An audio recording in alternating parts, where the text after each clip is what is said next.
Kain tayo. Nga pala nakahanap ako ng masarap na isda kahapon.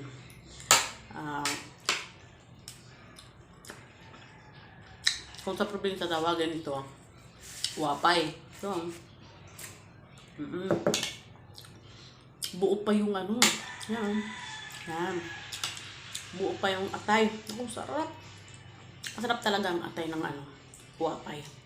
Tawag dito sa Tagalog, Manila, yung wapay na yun ng isda ay molmol.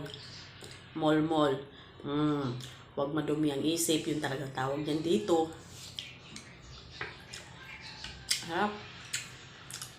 Kasi hindi nila siya pwede ihawin kasi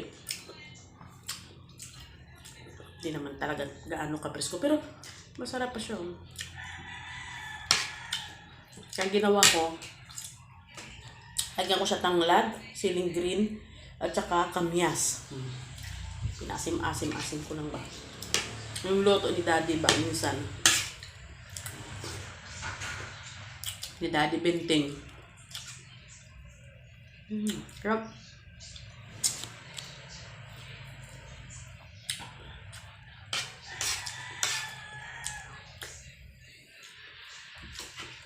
Tapos maangang-anghang pa.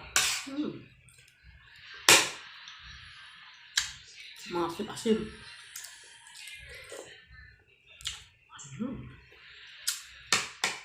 So, yun lang. Salamat sa Molmol.